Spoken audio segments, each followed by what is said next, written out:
Hello, guys, and welcome back to another episode of Pardon Our Honesty, where me and Megan are going to talk about parenting. Yes, I said I want to talk about this today.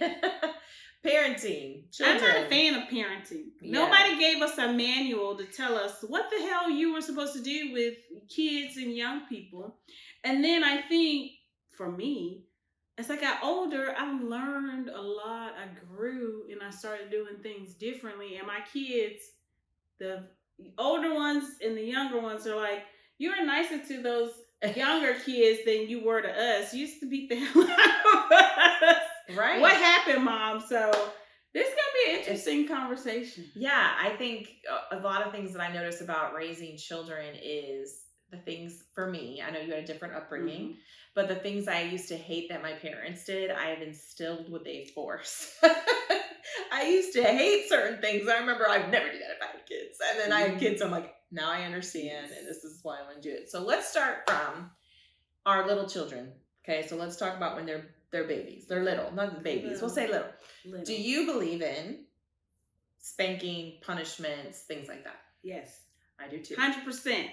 I think I went overboard with my first two kids with the punishment and spanking and everything. But then with the younger two, I realized, okay, consequences is better than just spanking them. But that was something I also learned from my adopted mom. She was like, Tiffany, you're a little crazy as a mother. I'm gonna need you to calm down. And so she started teaching me, okay, what does love look like? What does appropriate punishment looks like and consequences? So then I started changing. Yeah.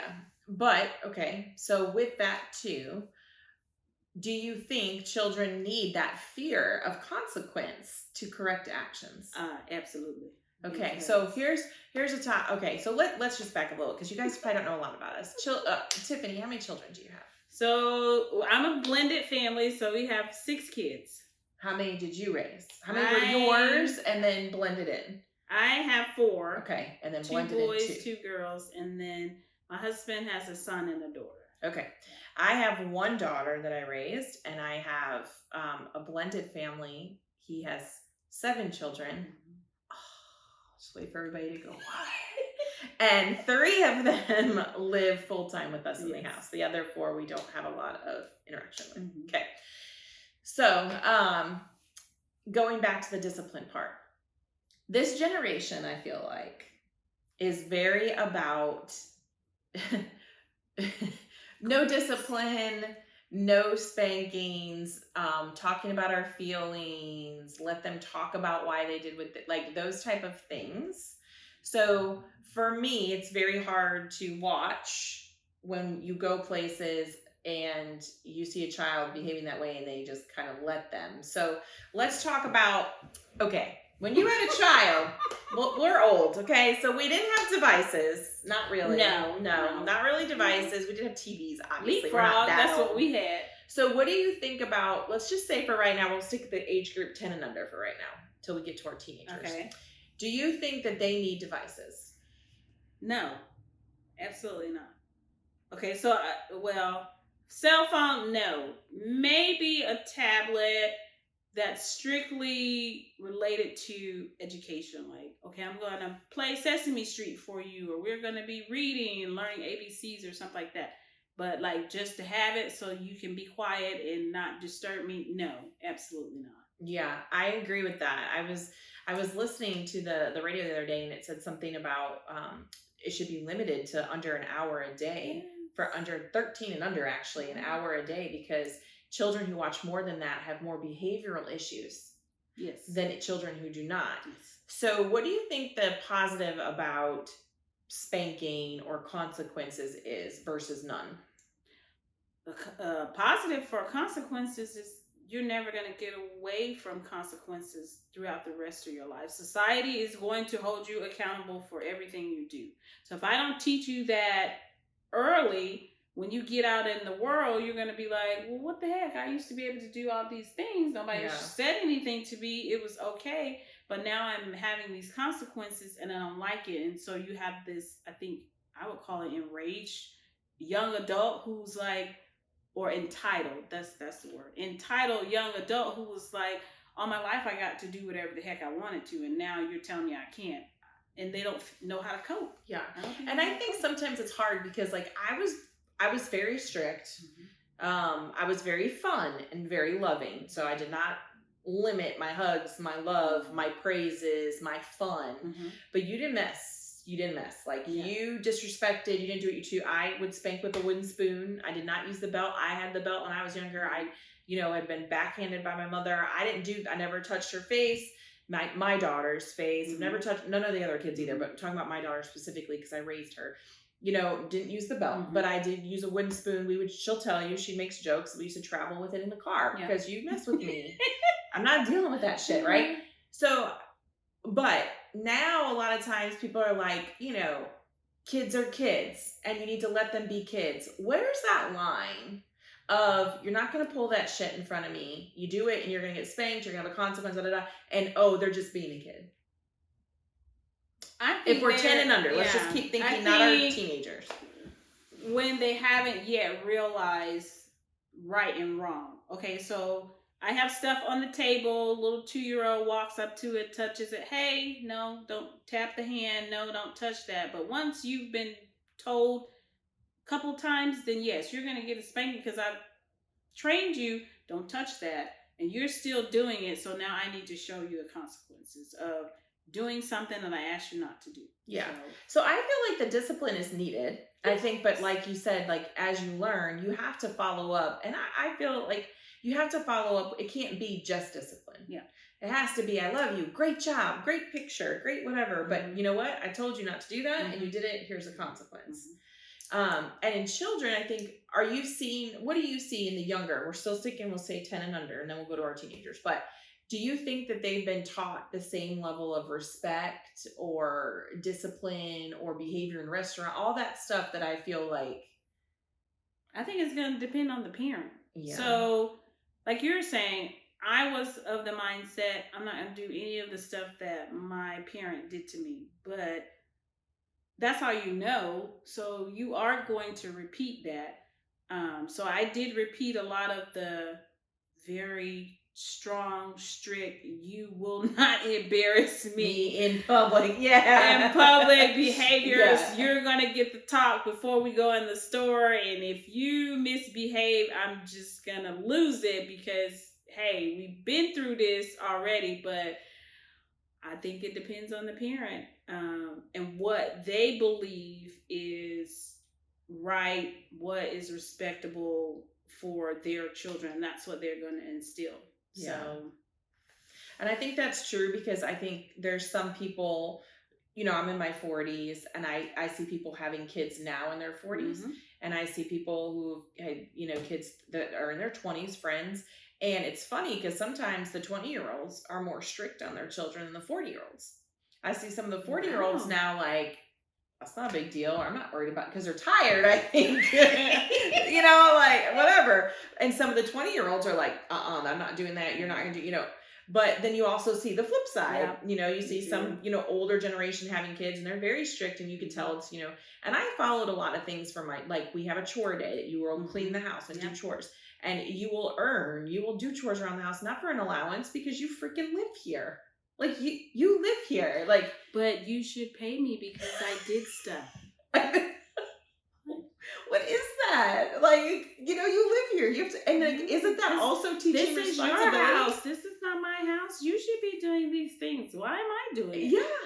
And don't you feel like chores and things create responsibility? Like they do, but I think you'll get responsibility. You'll figure out responsibility whether you have chores or not. I didn't have chores when I was a kid. I kind of ran around, did what I wanted to do. But if I got in trouble at school or there was I was being fast. That's what we talk about teenagers. We'll talk about that. When I was being fast, my mother, she didn't play that. She was like, girl, I thought I was going to be murdered.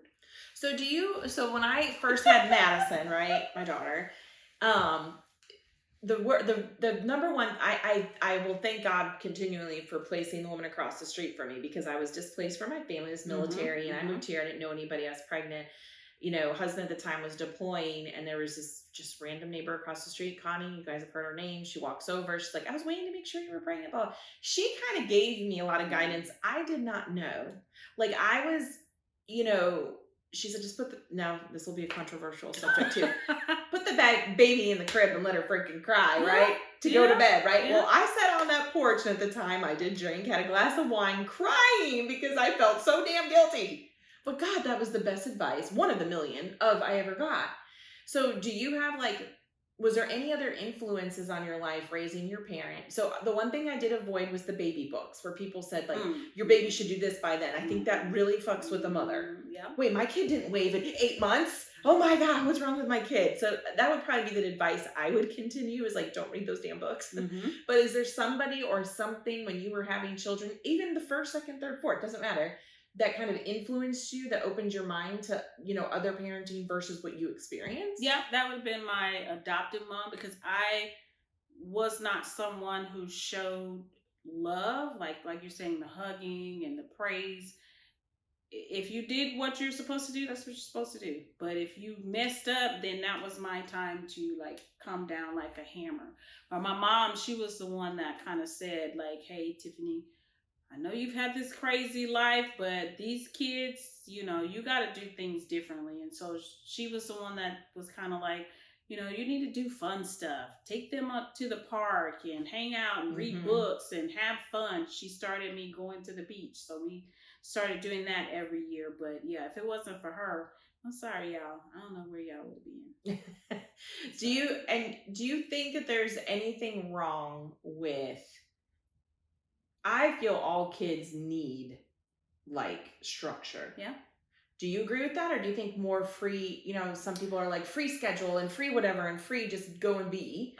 Or do you think it should be better, structured? I think it should be structured. Where I think there should be some freedom is, okay, if you've done everything you have been required and asked to do, then okay, you may have the option to choose something you want to do with your free time, because from the age of 4 going to preschool, you're going to be on a schedule for the rest of your life. Right. And then I think that also builds discipline and responsibility if you have that structure, because like you said, I got to go to a job, and if I didn't learn, okay, in the morning, I have the responsibility to do what I'm supposed to do. And so that's part of going to work so that I can eat. Then do they really learn that? Right. Or do they become this free human young person that's depending on mom and dad to take care of them the rest of their life? Okay, so our under 10, let's say, our main job, I would say, disagree as a parent, is to kind of teach them right and wrong, boundaries, kind of developing them into the little people that they're going to be. Yes. Okay, teenagers. God help us all. So teenagers. I've never really liked teenagers. Oh yeah. So I'll start. So for me, for teenagers, I was still pretty strict. So my own daughter, the stepchildren, I still believe that there needs to be a system. These are your chores. You earn privilege. Yeah. You earn your phone. You earn going out with your friends or your boyfriend. You earn a car. You earn. You gotta work. You gotta earn. I see more people being friends versus parents. And I think there's a fine line, because I say now I am friends with my adult daughter, and probably when she turns 16, 17, I kind of lean more towards that. Do you think in those teenage years, 13, 12, 13, 14, should you be more of a friend or be more of a parent?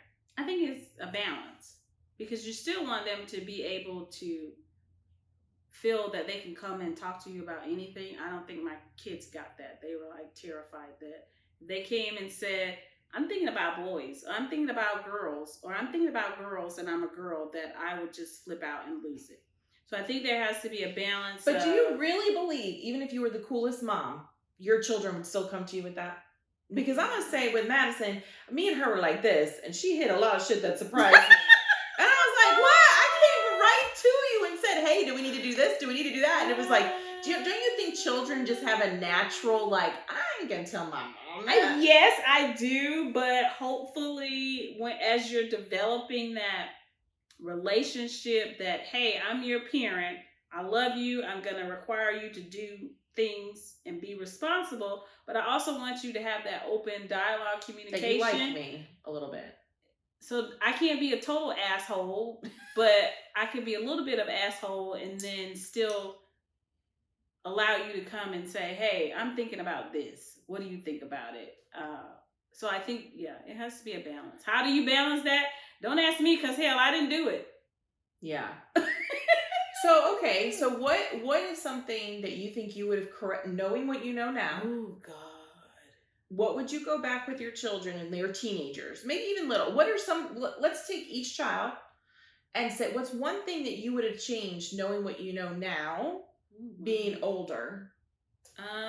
One thing I would have changed with the oldest child and my oldest daughter would have been to show more love and be more accepting of them and their differences versus how I thought they should be, right?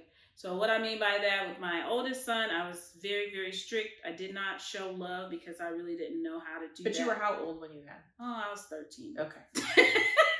So I didn't know anything about how to be parent. 13. Yeah, I didn't know how to be okay. Yeah. So just loving him more. I would say I was abusive. I would say that to him and my oldest daughter. So yeah, changing that, being able to show more love and compassion. That's what I would change with the older two. With the younger two, I think I would have them more accountable, because I started to kind of lax with them and say, okay, all the things I did with the older two, maybe I shouldn't do all of that with the younger two. So we did go on a lot of trips and, do stuff, but I don't think I held them accountable as far as, okay, this week you're going to do your chores. Okay, well, that seemed real hard, so I'm not going to make you do chores next week. So that flip-flop, not being consistent with the younger two, and yeah. I think with, with Madison, I feel like sometimes I was too hard. Like I was very strict, but, I don't know. I really don't know. Like sometimes I'm glad that I seeked advice from people, because my family wasn't nearby. My sisters don't live nearby. My brothers, my mother doesn't live. Nobody lived by. So, it's, like, and I breastfed, for instance, and nobody in my family had done that. So I had to ask other people, like, what the hell's going on? Mm-hmm. Like, what do I do? And I think with parenting, I think sometimes I was too strict, but I look at the results now and I feel like, maybe I did okay. I'm sure I fucked her up somewhere because, nobody's perfect. I'm divorced. We've done blended families. We've moved a gazillion times. So I'm probably screwed something up somewhere. But I feel like, now though, she's a grown adult, but I still struggle with, I'm still her parent. She's an adult, but I'm still a parent. And so sometimes it's like, I struggle with that line because, we'll get to our adult children, but the stepchildren, I feel like it's hard because when there's other households involved, other parents on the other side that you're not involved in your household, they may not have rules and they may not have, and then they come to you and you're like, you need to do this, this, and then they're like, what the hell? Why would we do that? Like, no, and so I feel like it's every child's different. Yeah. So some children, one of our kids requires a lot of one-on-one attention and a lot of supervision. And another kid loves their freedom and they want to earn their freedom and they do everything she's supposed to do and she gets her freedom. And the other one just says, F the world. So you know what I mean? I think it's like, it's really, parenting is probably the hardest thing you can do because all kids are different. Yep. But I do believe even though all kids are different, you have to have the same baseline. Like, we're not going to steal. Okay. We're not going to lie. Those are core You're values. You're going to behave at school. Okay, core values. Right. Yes. That shouldn't alter based on the child. No. Now, if one child is more hyper, needs to be outside more, and the other one doesn't like people, they need to be inside. Okay, cool. But our core across the board, your children should all feel like, I feel like all the kids should feel like we all got the same rules when it came to curfew and this and this and this and this and this. Well, my kids will probably say the younger ones got away with way more than well, listen, so I'm a family of 4, and my cousin lived with us, so really there's like 5. Yeah. But they always said that me and my twin sister got away with freaking murder because you know, my older sister, she really had the rules, and then me and my sister would be like, hey, we're hanging out, or we'd sneak out. They'd go to bed, they'd wait up for my siblings, they wouldn't wait up, you know, like, so it was just funny because they said, and I don't know if it gets easier or if you just choose your battle. Like my parents chose their battles differently. Choose your battles differently, and I think what kids don't realize that you got to remind yourself is that you don't get a manual of how to be a ding-dang parent. 2, you grow and evolve just as they're growing and evolving, and you learn things differently. And so then you implement the changes that, okay, well, spanking and making them stand in the corner with books over their head, maybe that was a good idea. So let me stop doing that, and I'm going to try this. Right. So, and I think that's true because like I do look back and I'm thankful for how I was raised for the most part for me. And I'm glad I was disciplined, and I'm glad I had fear because I feel like if I didn't fear my father wasn't really the disciplinary. It was my mother. My dad wasn't home a lot. But I was scared of, honestly, I was scared of disappointment. Yeah. I was scared to disappoint them. Yeah. And that's, I think, an internal thing with people. And second, I was afraid I didn't want to get I remember, I didn't want that. I knew better. Is this really worth that? No, it's not freaking worth it. Let me get my ass home. Like, and I feel like some of that, is through the years, I feel like the discipline, just in my opinion, has gotten less and less and less. So that fear factor is less and less and less. And the fear of disappointment is less and less and less because we're so gracious with more stuff. But now with our adult children, I will say this. I think society norms and what society deems as appropriate changed over the years. When we were kids, getting spanking, that was the norm. Oh yeah, you could be out in the store and your mama could pick you up, whip you right there. Yeah. But my kids' generation was able to call CPS. Yes. And I'm like, you call CPS if you want to. You better be prepared to pack up all your stuff and go with them, because I'm not doing that. If I can't discipline you, then there's something wrong, because if you go out into the world and you make the wrong decision, the police is going to discipline you. And culturally, that's something that I instilled in my kids, like, hey, I'm whipping you now so they don't whip you later. So yeah. And I agree, it has changed. What's like, even some of our kids are in counseling, and the counselor the other day said, I believe in spanking, but it's open-handed and it's only 3, and there were all these rules to it. And I was like, well, that makes sense to draw the line. But they focused in counseling a lot on consequences consistently, though. Yeah, consistently. If the rule is no chewing gum, I don't know, whatever, in the house, what are the consequences? And every freaking time, after the one time you don't follow through, those kids go right back to, I just need to wear them down until they're just like, I'm tired, my hands are thrown up, and I can do what I want to. Right. And I think kids are very, very smart. One, they have access to information so readily available. Before, we didn't have computer until I was 18. Yeah, getting out of high school. I think so. Yeah.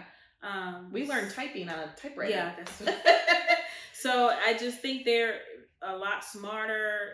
They are taught to reason more. And I saw a TikTok the other day that said that you shouldn't get mad at your kid because they're asking, like teenager or adult, because they're asking why. Because if they can't exercise their voice at home and have honest, open debate, then how are you setting them up for life? And I was like, wow, I never thought about that. But in my house, you don't debate me. What I said, and I meant what I said. I think to a point, I'm still like that. If I say, you didn't do this, well, why do I have a punishment for it? Well, you already knew why. This was the rule and you didn't follow it. We don't have to have a discussion about that. I didn't have that. But I think, if they say, let's just say you say, I don't agree with you having purple hair. And they say why? Yes, it shouldn't be just because I said so. Yeah. It should be maybe I don't want you already get in trouble in school, so I don't want to make you a target for even more trouble. Or you haven't earned it. If you do what you're supposed to do, you can earn. I can understand those conversations. Yeah. But back to what you said about the internet, though. I mean, my God, these kids' lives. They record everything. Oh, did you see what that guy said on TikTok? Oh, this girl said this. We need to buy this shirt. They live and die by that damn thing. Adults do too. Now, adults do too. Yes. But these kids, it's almost sad to watch. You'll see a group of kids together and they're just on their phones. And at 16, my friends and I, we were still going to the park. Yeah. We were doing fun stuff. These kids don't want to be outside. No. They don't want to do anything. And then it's so-and-so posted this on their story and she had me in the background and so-and-so did. And it's who the fuck cares? They do, but it is. It's their life. Live. But do you think that it's wrong then to have restrictions? Okay, our daughter is 16, the other daughter is 16, and they still have to put their phone up. You don't get to sleep with your phone overnight in your room. It goes up at 10 o'clock. It gets upstairs. It doesn't need to be in your room overnight. It's limited sometimes of, if you're in your room on your phone and you're videoing your boyfriend or whatever, the door has to be open. Okay, yeah. And, you'll get from them, that's nobody else's parents do that. You guys are, I don't believe that. I feel like it's a 50-50. I feel like some parents are very involved and some parents are whatever. Because we check their phones. Yeah. I mean, I checked Madison's phone until she left the house. She turned 18, then okay, cool. But until then, I could pick up that damn phone anytime I want and check it. I'm paying for it. I'm protecting you. Yeah. And now, especially with females, I mean, it happens with males too, but they get lured these places and they want to show up and we don't allow our girls to go anywhere by themselves. If you're going to a movie, you have to have a friend. So I was overly strict like that. You're not going to spend the night at somebody's house unless I hated sleepovers. Talk to your parents, but your friends, they're more than welcome to come to our house. Yeah. I'm going to be here, parent. You don't have to worry. Mm-hmm. I got this.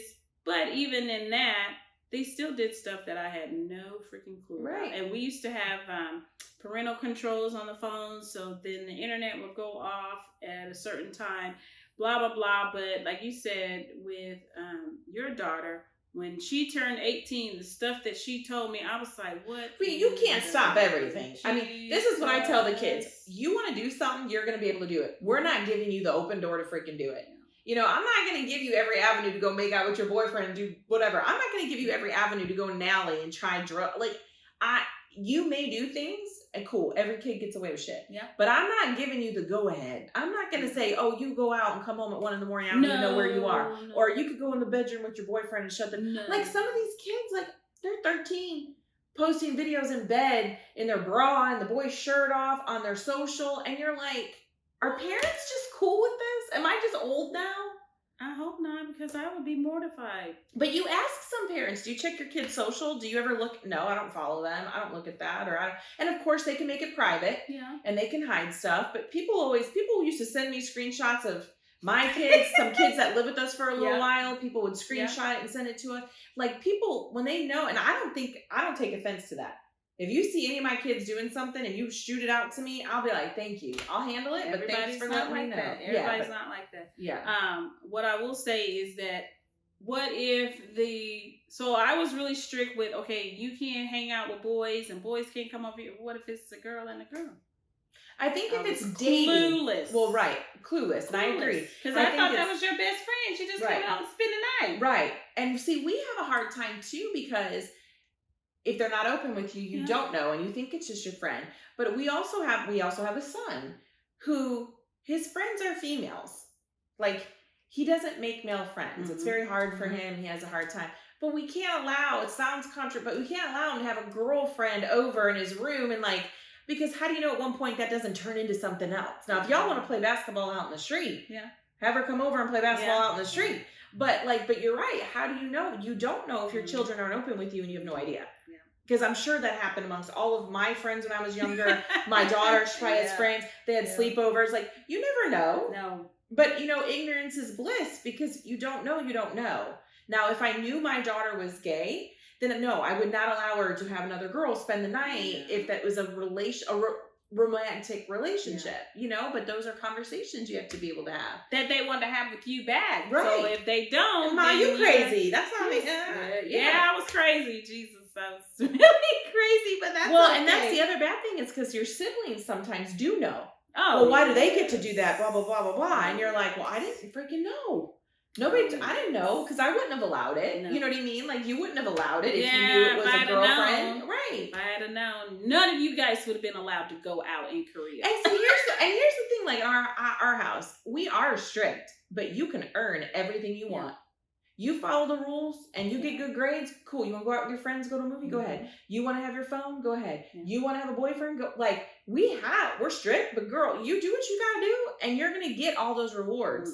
I feel like when you just get all the rewards and you don't have to have grades or you don't have to follow rules, or what are you teaching in that? Okay, so now adult children. Oh, Jesus. When do you cut off an adult child? Oh, God.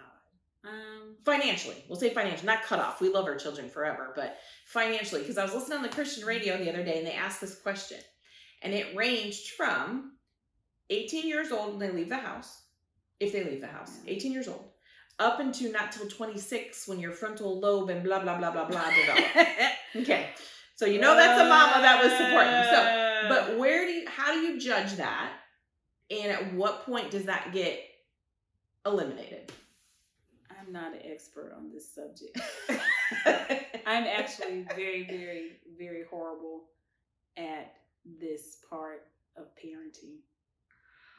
All of my kids are adults, and I think I would cut them off financially when they stop helping themselves. So if you're supporting them still financially. If you care to say. Yes, I support all of them. In some way, shape, or form. In some way, shape, or form. Okay. Whether that's hiring them to do work for our business, whether that's realizing this job that you have taken is not going to cover your bills, so maybe I keep you on my cell phone plan, or maybe I keep you on my insurance because you're under 25 and it's going to be extremely costly, or maybe I give you a place to stay, but deep down inside it does bother me because I think some of them take advantage of that kindness. Right, because I guess for me it's like, where is the I'm still helping my child, taking care of my child, and then where is the enabling? So like with Madison, like her college is paid for with the post 9/11 GI Bill or whatever. She has to work for her extra spending money. She does not have a car payment. She bought her car with her grandmother, and so she doesn't have a car payment. It's paid off. But she has to pay her car insurance. But I still pay her cell phone bill, and that's not cheap. So I still pay her cell phone bill. But pretty much everything else. Now she comes to visit. I do go a little crazy and we'll go shopping or whatever. But she buys her groceries at school and she does all that. But she's not established yet. She's not established yet, but she has money that comes in from the GI Bill and she has a job. She works. Okay. So at what point do I say, like for me, I'm okay carrying that cell phone bill. To me, it's like, whatever. That doesn't affect, I don't feel like I'm enabling her, but am I?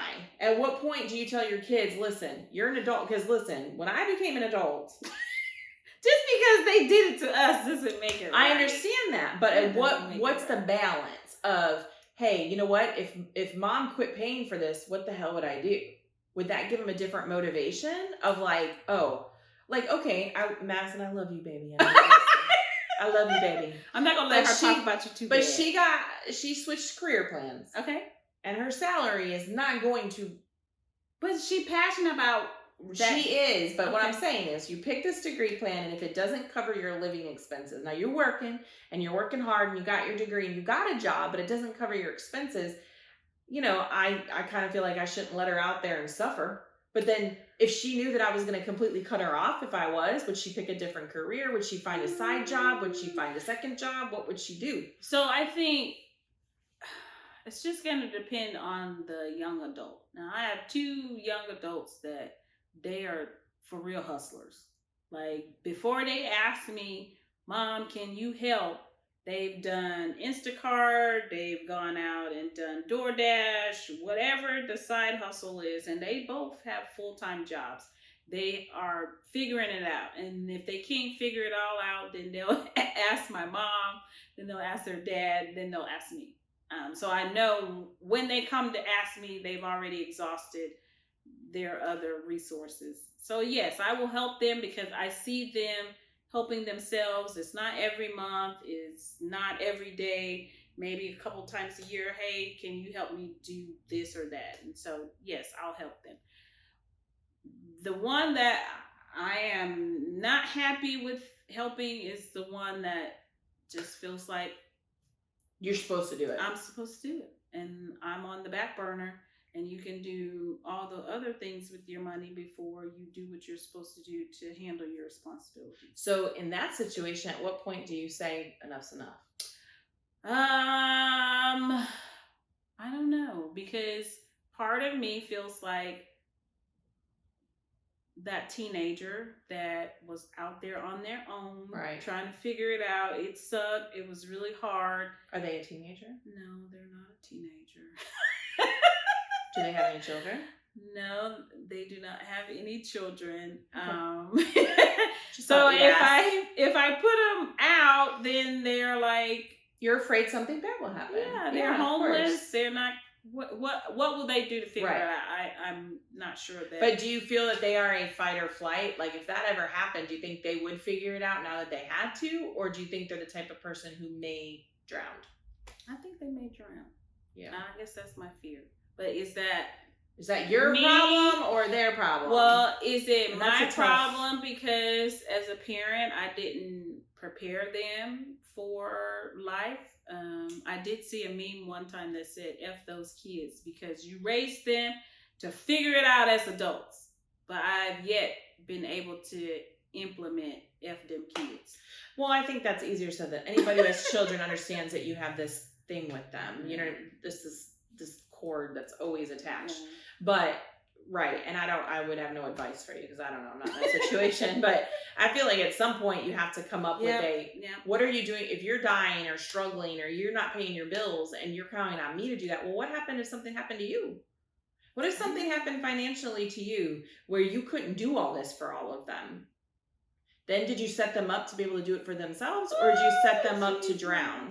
I set them up to drown, honest to God. Yeah.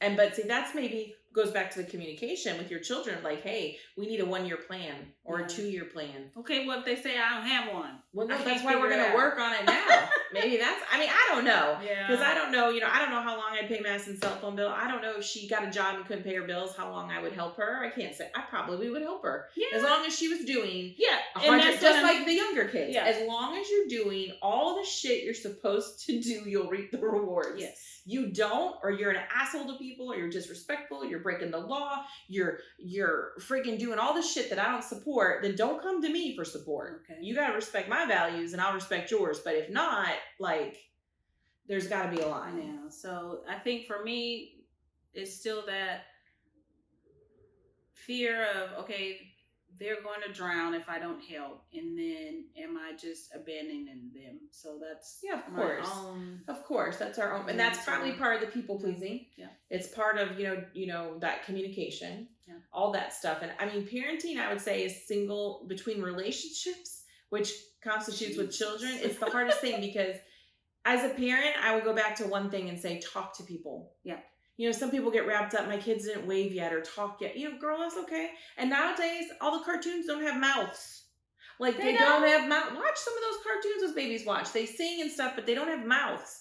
So kids aren't watching the pronunciation and the mouths. Oh, and they're watching devices, and they're not talking. When we were little, you'd be on the floor, kids would talk, they'd come out with you, they'd talk. Well, now at dinner, they're in their device. And so maybe they're just slower, but like stop comparing and ask for help. And like, I ask people for parenting advice all the time. I ask Megan for parenting advice on my adult children, even though she don't have any. But it's an outside perspective. Yes.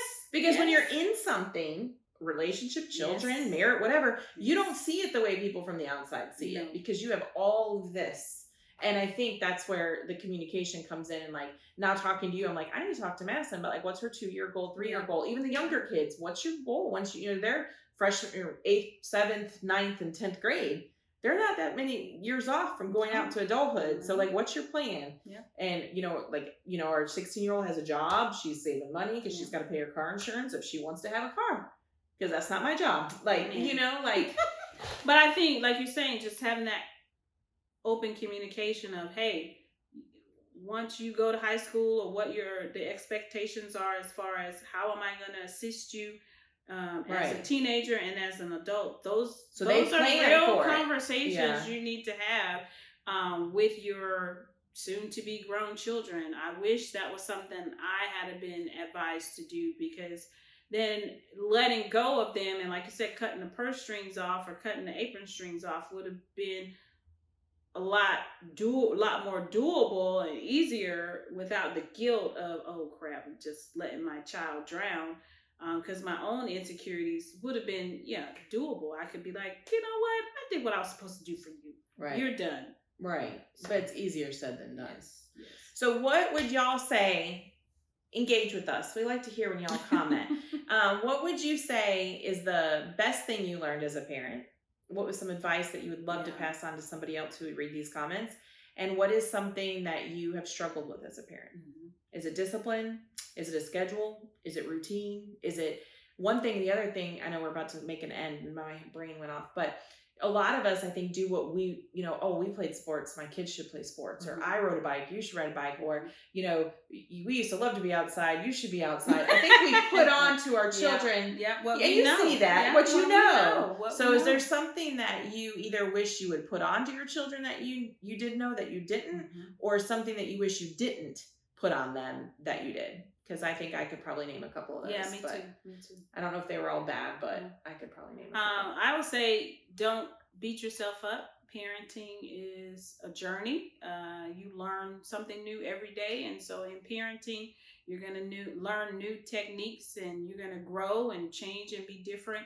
And even if your children say to you, well, last year you weren't like that, don't let that get to you. Just if they tell you they hate you, don't let that get please to don't. you. Please don't. They should kind of hate you. Because if you have any rules, they were going to hate you. Like, tell you how many times I heard that and was like, what? But, I mean, I think if they know you come from a place of love and you want them to be successful, prosperous adults, and that's really our job as a parent, I think that they may not realize it now, but as they get older, they will see it. Like, it's funny, my oldest children, when we're around younger children now who are misbehaving, they're all like, I can't believe they're allowed to do that. I'm like, yeah, well, you fought us when we would discipline you for that. Now you see why it's annoying, you know? So yes, I agree. Don't be so hard on yourselves. Share with us. We like this platform because we're open and honest when we talk, and we like when our audience opens, conversation and talks too. So please share, like, subscribe. Check out the next episode next week, and we appreciate y'all for following along. Love you guys. Until next time.